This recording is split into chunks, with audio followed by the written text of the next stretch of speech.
Okay, so I've been blocking this for a few minutes, just with the 220 so far. And there you go, perfect example. Started to see some epoxy, but I'm flat all around that, so I'm stopping. I'm not gonna get through that epoxy. But it shows up nice with the black and then the white. It quickly jumps out at you. And you know, all the other spots are pretty much cleaned up to the top edge. I haven't done that yet, but I just kind of wanted to show you that, because that, you know, that tells you, whoa up, slow it down. You're getting, you know, getting close. So, you know, next time when I hit this with 320, that'll just, you know, more to just remove scratches and that sort of thing. So let's talk about paper for a minute. I'm using this Duragold 220. And I like this stuff, it's okay, but the stuff I really like is this diamond shape PSA longboard sanding roll. I have some on this one. Unfortunately, I don't have 220 yet. And it seems to last really well. It doesn't load up. The dust gets in the little grooves. As I say that, there's one area that looks a little loaded up right there, but all I have to do is blow that off and it comes right out. So this stuff works nice. I also use this on hook and loop sanding pads for the Aircat dust-free sander, a DA. And then of course I have the dust-free block from Summit. Now you're asking, why am I not using those? Well, had to upgrade the old shop vac because the other one bit the big green weenie. And this one's incredible. Check this out. That's it. I mean, this, you can have a conversation around this thing. It's so quiet. I don't need earplugs. This is the DeWalt Cellstonic. Everybody's complaining about the bags falling off inside. It's got like this little barb that you have to push the cardboard ring around. That seemed to be tight on this one, so I don't know. I'll let you know if that fails down. But the problem is, apparently, this thing can suck start a Harley, because when I start to sand with the finer grits, it literally just sticks to the body and I can't move it. I've got all the vents open as much as possible, but it's still sticking. So I might futz around with that a little bit more later, but on the vertical panels, it's just as easy to hit them with the Durablocks and then wipe them with this after, and it keeps it nice and clean. Very minimal dust on the floor, as you can see. So I'm gonna continue to finish this panel up. I'm gonna work up to that front edge. Might have a low spot right there. I don't know if I got enough high build to work that out or not. If I don't, we'll jump into a little bit of filler action. Then I'm gonna pop the trunk, work the edges a little bit, because I've primed down around the edges, but the bottom side is body color. So I've got to kind of pick a spot to stop, right? So, yeah, that's kind of where I'm at. I'm going to keep digging, and I'll bring you back. Okay, on to day 2 of block sanding. I had a couple of small spots I had to touch up here with glaze. Start working my way down the doors and fenders today, but I got both quarter panels, tail panel, and trunk deck done. I'm going to go over it all one more time with maybe like a 400 grit, maybe by hand, without a block. I don't know. We'll see. Some of these curved areas are really difficult to get with a block, so you got to do these by hand anyway. I'm a little nervous. I haven't got all the texture off those. So, I'm going to continue on. Block out everything I can, then I'll switch over to the next step. Starting to consider life after paint here, which would be great. So anyway, we're getting there. I'm gonna head down the doors and fenders today. I got a few hours. Yeah, get back to it. Okay, door looks good. Kind of moving through that. Had to feather that front edge a little bit. Not sure how I missed this. It's very slight, but I'm already starting to get into white over here. So I'm gonna stop. I'm gonna rough that pocket up with some 80 grit, get it nice, get a good tooth on it, and hit it with some, I think I'm gonna use the Optex glaze on that, just because it's big. It's not like a scratch, or maybe the dolphin glaze. I'll let you know when I come back. But yeah, so then another little low spot right there. I just need to sand that more by the looks of it. But yeah, it's coming along. It just takes a lot of time. Getting tired of it.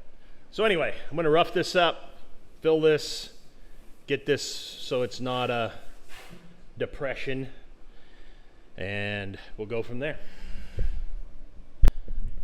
Okay, hit that with a little dolphin glaze, then worked it in with some guide coat. That cleaned right up nice. Getting dangerously close on the white there though. That's the problem when you start doing any filling and then you gotta keep sanding, you start to get thinned out. So here's what it is. All right, I'm gonna continue on to the upper portion of this fender, drop her down a little bit so it's in my teeth, and we'll keep going. All right, let me show you what I'm into. So with this high build primer, it works really nice. I'm pretty happy with it. It's not clean, it's messy. When you sand this, you come out of here just black. But anyway, you can see it, initially it acts like a bit of a guide coat. And you can see I got a slight low spot right here.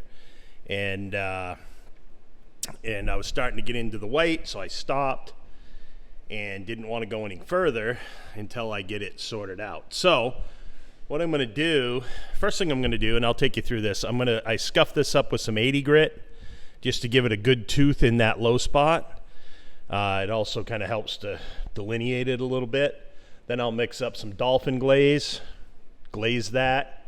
You can tell it's really close. I mean, if I could almost get this out, but like I said, I'm starting to hit white here, and obviously here and here. So it's not gonna come all the way. And if I just hit it with a little bit of dolphin glaze right now before I get too deep into the white, I'll probably save myself a bunch of problems later. So I'm gonna do that first and kind of show you, but I just wanted to get a good shot of that because it acts like a guide coat. It's really nice, and this stuff works pretty decent, so pretty happy with it. All right, so first thing I'm gonna do is I just take a bit of 80 grit on a paddle here, but someplace where I can push my finger in a little and just give this some tooth. And that glossy material back out. That way when I lay in the dolphin glaze, it has really good adhesion and nothing to worry about.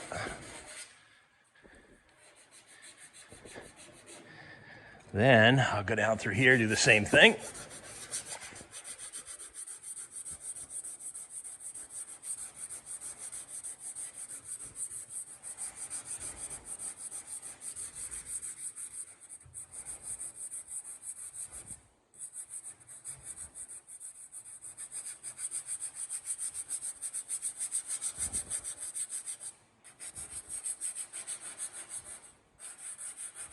Again, still trying to always put a crosshatch in it.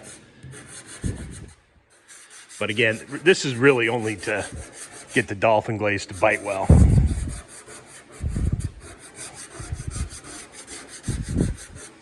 Okay, now I'll take that, vacuum it off, and sort it out.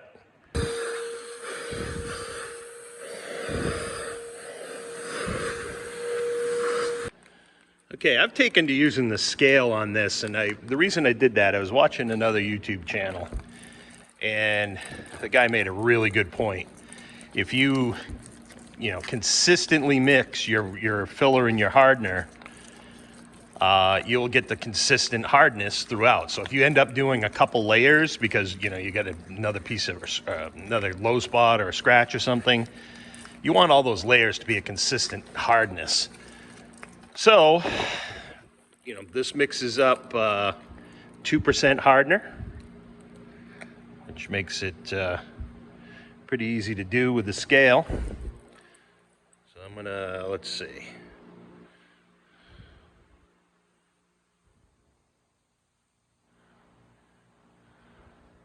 I'll probably do about 40 grams.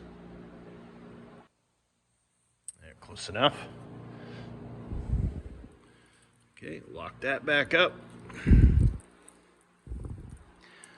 So yeah, I'm roughly 40 grams, so that's gonna be 8 grams of hardener. Again, always knead up your packages, mix it well before you do it. So I'm just gonna tap tear here, start back at 0.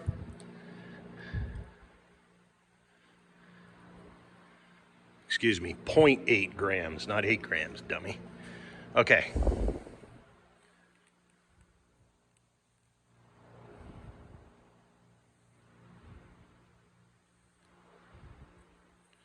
Point 2, it doesn't take much.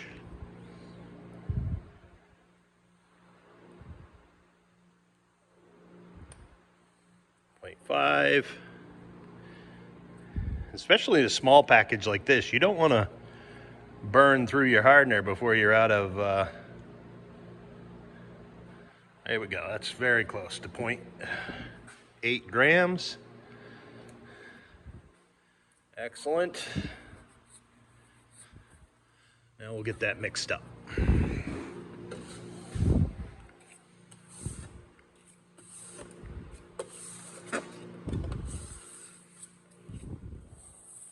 Be careful not to get bubbles worked into it.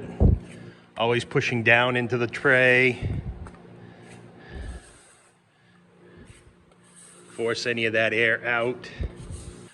A good consistent color, no streaks of hardener.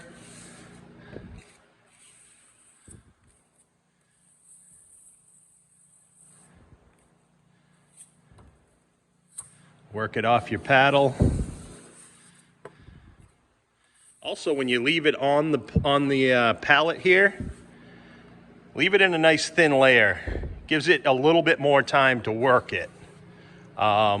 Believe it or not, it slows down the thermal reaction, as I understand it. Okay, so I'm just going to do a nice skim coat right here.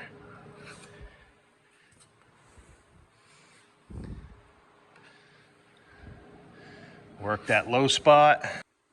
Sorry, I'm not doing a great job of keeping the camera on this, but it's kind of hard.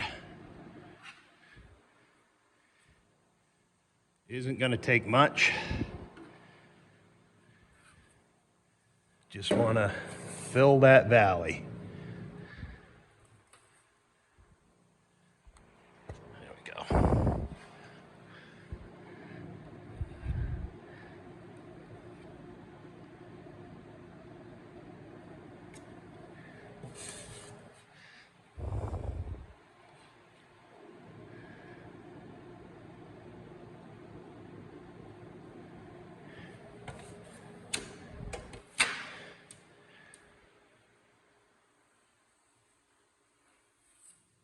I'll work the edges a little bit here so I don't have a big goopy mess. Big ridges to clean up. I know where my valley starts and stops, so it shouldn't be that hard.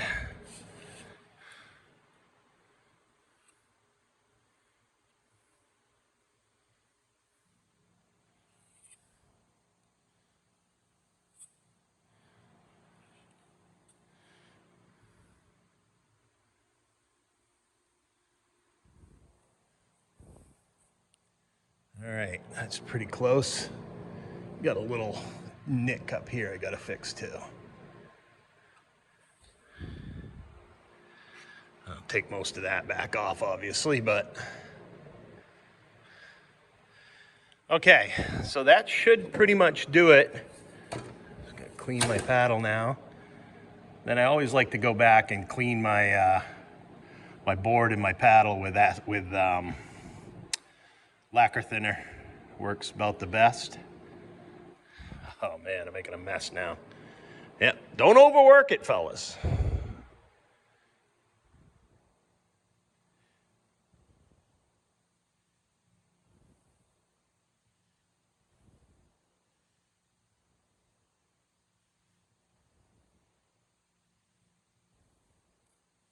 There, that should do it. That should be plenty. Okay, so the first thing I do is I usually take like just a filler paddle with some 80 grit on it and use that to just knock down any ridges left by the spreading process. Careful not to get into the primer. So you got to kind of really concentrate on your filler.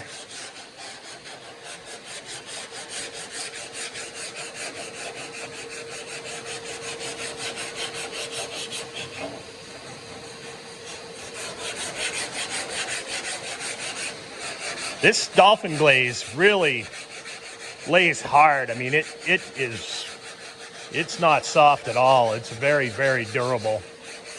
So I'll just knock down the high spots just so I'm not wasting block sanding time trying to knock that off.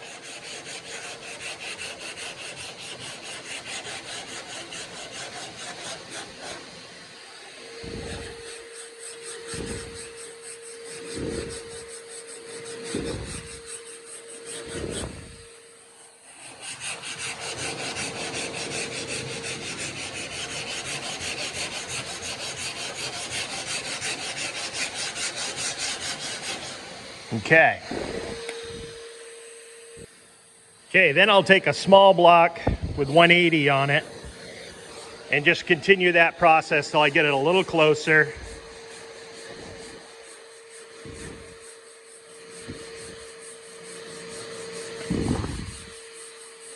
Being careful again to not get into the primer until I'm ready to.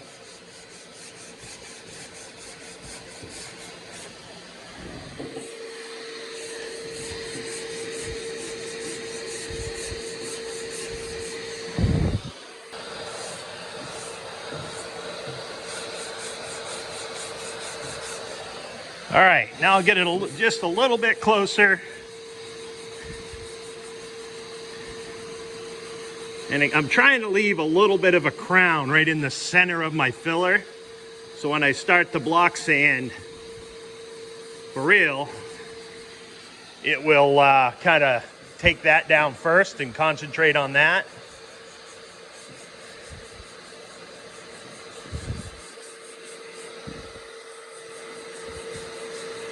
Feathering the edges as I go here a little bit, just so I'm not fighting any lips or ridges.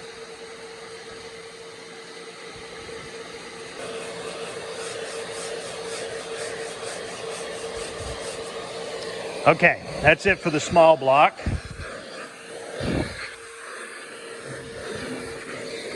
Now I'll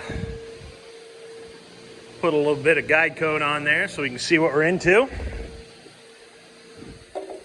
This should make it easier to visualize.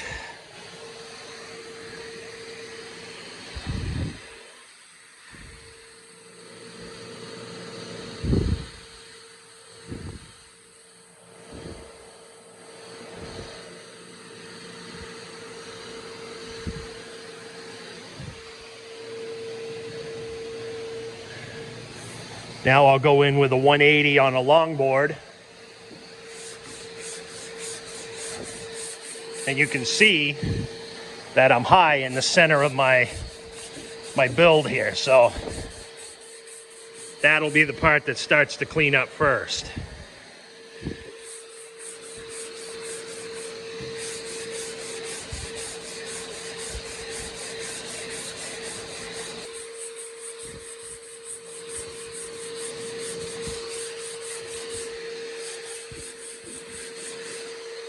And I still got a ridge here. You can see where it's still dark here. So just got to keep working that till I get it down. Careful not to burn through here.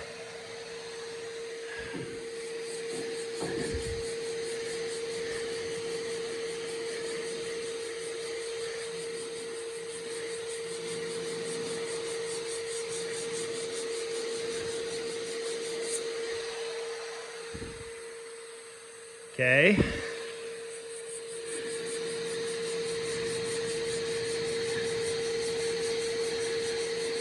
Again, I'm just feathering the edges to get rid of those ridges so that my block can do the work. All right, I'm gonna hit a little more guide coat now. And a little bit more of a offensive blend there, okay? Keep your board clean. Just takes a second to vacuum it off now and then, keeps it from dragging anything into it. Getting close up top.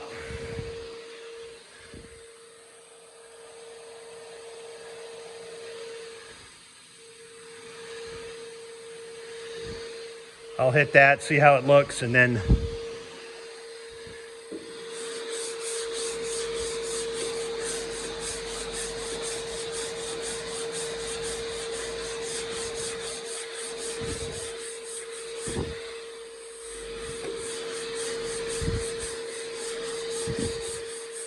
all right, that's starting to look pretty decent right there. I'm going to stop with the 180. My body line's starting to lose some definition here, but I've got, the line is on the higher side of this because I got a ridge right here in the bottom section. So I'm going to leave that top alone. I'll switch to 220 here in a minute when I get this worked out.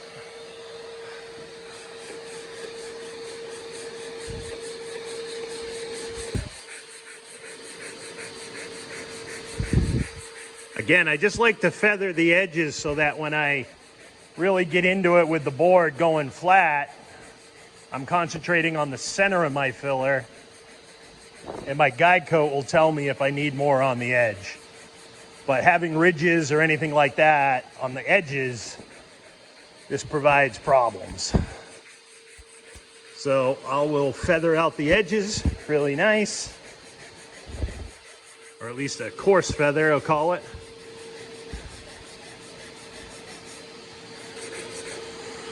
Okay.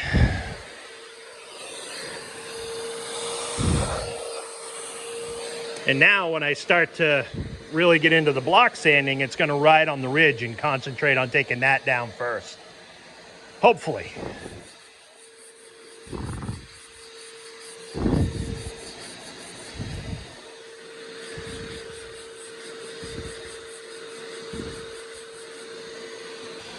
Okay, so now I feathered the edges a little bit.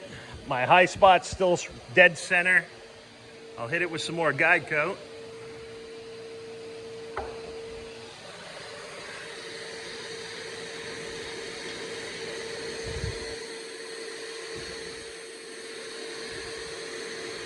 Now we should start to see how it's shaping up. I got a couple of holes in here that are probably gonna need more filler, but I also found a low spot right here, so I will have more filler. Okay, so now do like a conventional block sand on it.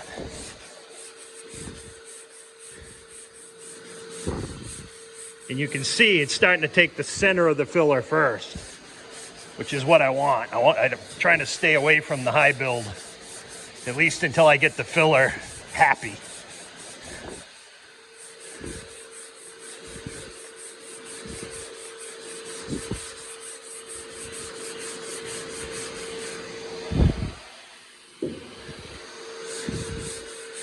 Doing your crosshatch, up and to the right first, up and to the left next. Just about ready to switch over to 220.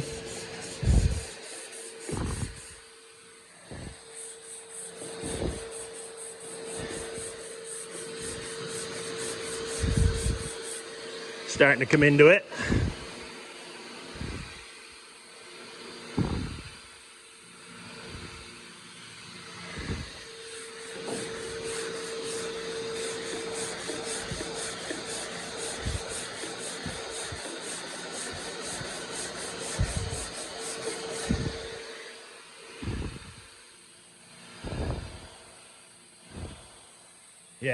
Yeah,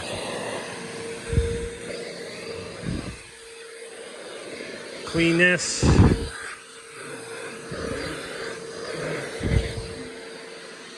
Okay.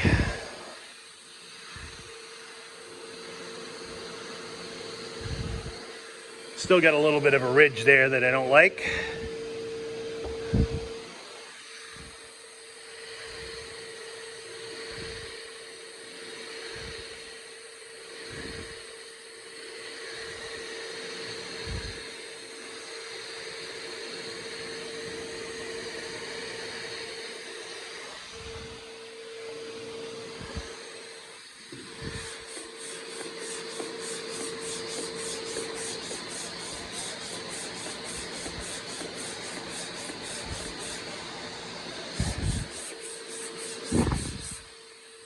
You can see it right here.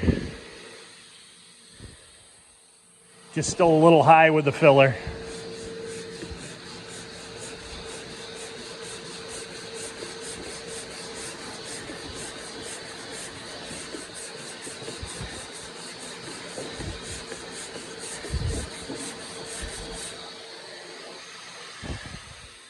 So you can see it's still super dark right here from the guide coat.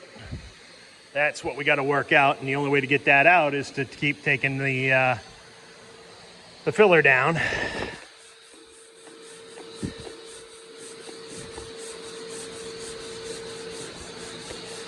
I'm gonna switch to 220 here in a second.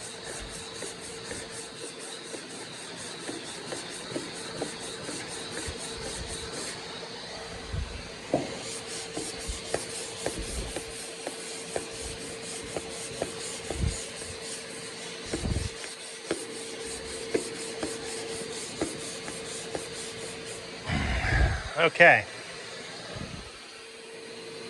Yeah, it's still got a little wonkiness in here, you can see. And a little dark right there. But I think I'm getting close enough so that I probably ought to start looking at 220.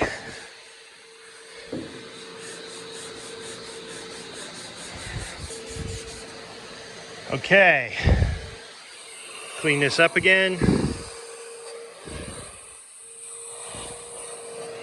Just about done shaping. Now I've got to kind of flatten it out.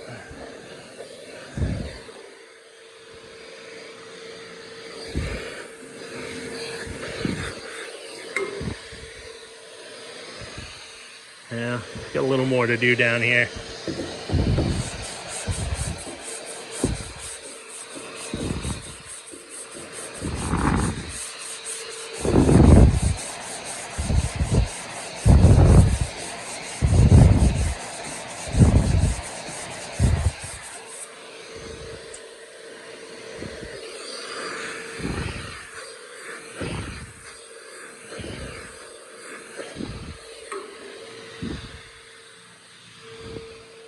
One more check.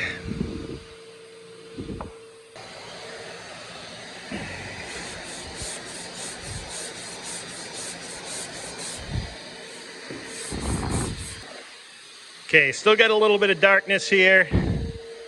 Should be able to feel that. Yeah, I can. There's a slight bump right there. Just got to keep working that till it feathers out. Okay, I'm going to switch over to 220. And come back in a bit. All right, everything is block sanded out to 220. I think I'm going to go over it one more time in 320, I think. Everything is smooth. Bodywork is, all filler work is done. All low spots are addressed. So yeah, I think we're looking good. The only other thing I have left to do is that upper cowl, and I'm going to pull that off to do it. It's 4 screws and the thing's in my hand, and it'll be a lot easier to deal with. So, anyway, I will go through, hit everything at 320 once, and I don't know. I don't think I'm going to go up to 400. It's pretty smooth now. I'm going to start to be a little concerned about bite or tooth. So I think I'm just going to give everything a once over with 320 real quick. That shouldn't take that long. And then move it back into the booth.